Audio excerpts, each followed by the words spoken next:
Blessings, blessings, blessings, my sports to the bone family. Back at it again, my viewers and subscribers. So, after watching that test series against India, well, you can call it 1.5 game, right?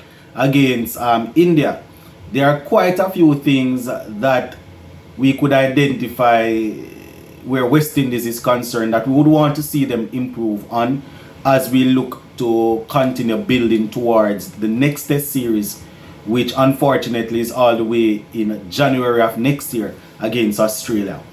So in this video, there are 5 things that I am going to talk about that I think we definitely need to address these 5 things. As I said, there are quite a few things out there that we could have put in this video, but I just wanted to highlight these 5. And the comment section is going to be open as usual. You can just go in the comment section and let me know probably the 5 or the 6 or whatever amount of things that you think we need to adjust as we continue. So the first thing is the fielding, right? Really poor. The fielding was really poor across both games, and this is something that this is an area of the game that it's not like you're batting or bowling where it takes a certain level of skill set to outwit the opponent. All you need to do is stay focused, watch the ball, and try and stay on your toes, right? And we would have seen where we would have put down quite a few catches, misfield a couple of balls. So that is something that we need to iron out. There's no way we think we can rise up to the top, and when we're playing against teams that are actually better than us, we give them how many chances. The team is already better than us. The batsmen, they are already better than us. So can you imagine going out there and dropping how many catches per game, allowing how many balls to beat you and go to the boundary? That doesn't make any sense. That is like you are, taking 2 steps forward and then taking 4 steps backwards as relates to trying to outperform a team that is actually better than your team. So that is nothing. That is something that we need to tighten up on.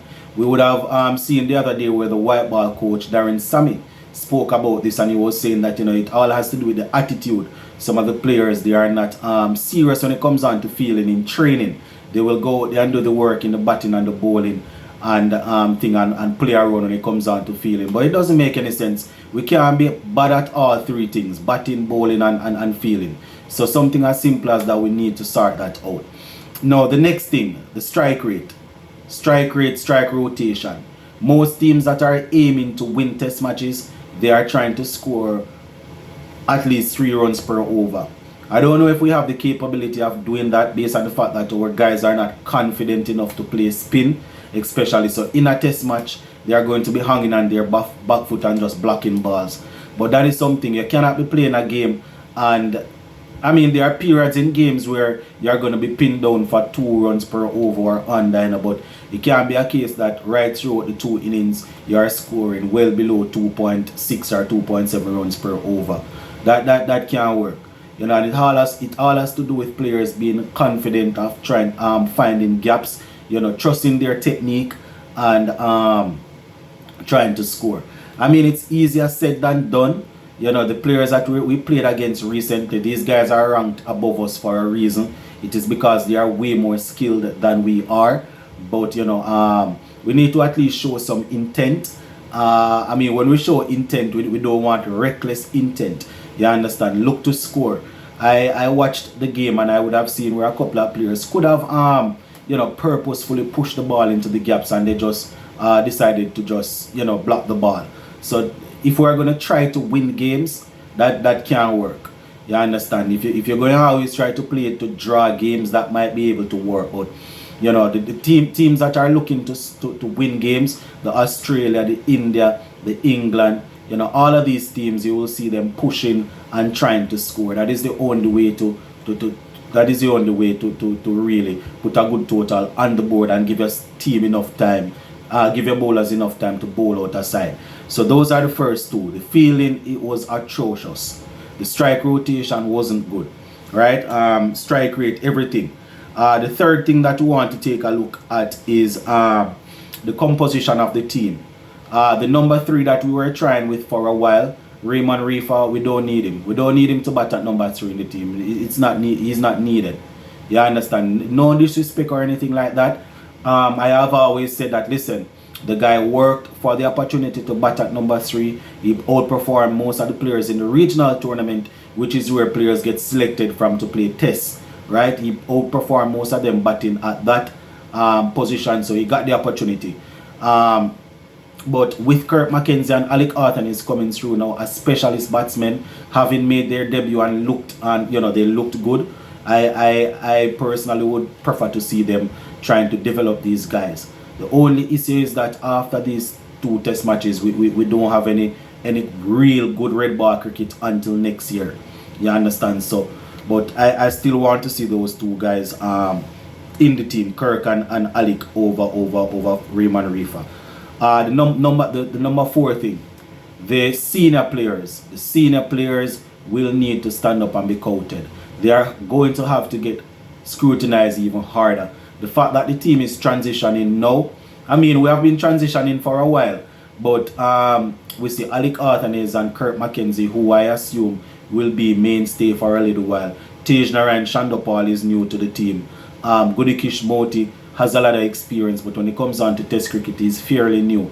And these are 4 names. Once they are fit, I am thinking they are going to be starting in the team. The Kirk McKenzie, the Alec Arthanez, the Gudikish Moti, and I think I had somebody, and Shandopal. So Kirk McKenzie, Gudikish Moti, Tej Narayan Shandopal, and I think I had somebody else. But those are 3 that you definitely know will be starting in the team. So, that simply means that the light you're going to have to turn up the light brighter, and people like the Blackwood and Jason Hola, if he's there, people like Da Silva and Joseph that are now seasoned campaigners, seasoned veterans in the team. They're going to have to make sure that they perform more than their average performance as the team continues to get these youngsters settled. Most teams, if you look at most teams, when they have youngsters coming in, when they are transitioning over, the senior players usually try to put out maximum effort to make sure that the youngsters are easily integrated into the team. So senior players will need to be more accountable. Will need to be held more accountable. Blackwood, as I said, not too sure how long he can be the vice captain, because if he's not scoring, we're gonna have to try and find another specialist batsman. I have always said though that why I haven't rushed to drop Blackwood is the fact that only Craig Brathwaite has outscored Blackwood. You understand? But we still need people to be consistent. And just like the top teams, when a man is scoring a 50 here and a 60 there and then don't score for a period of time, you find other people come in and take his spot, and then that is how competition builds. I don't want a man to believe that they are cemented in the team and cannot be dropped because you expect them to make 40 or 50 the last innings of every test match. Not to knock a man or to try and box food out of people's mouth, so to speak. But at the end of the day, you need good, healthy competition to make sure that the team is growing. So that is one part there. The senior players need to stand up. And the final thing that I'm going to talk about in this one is shifting away from the players. This will have to do with the management and probably the coach, and the curators. Pitch preparation, right? Pitch preparation. You have to know the strength of your team. You understand? You have to know the strength of your team and try to get the home advantage. We don't want a pitch where it is so in favor of one team that the opposition don't even have an opportunity to compete. We don't want that. But at the same time, we are not world-class spinners. We don't have world-class spin bowlers, and we don't have world-class batsmen of spin. So, we want to make sure that when we are preparing pitches, the pitches are done in such a way that the players can feel comfortable going out there.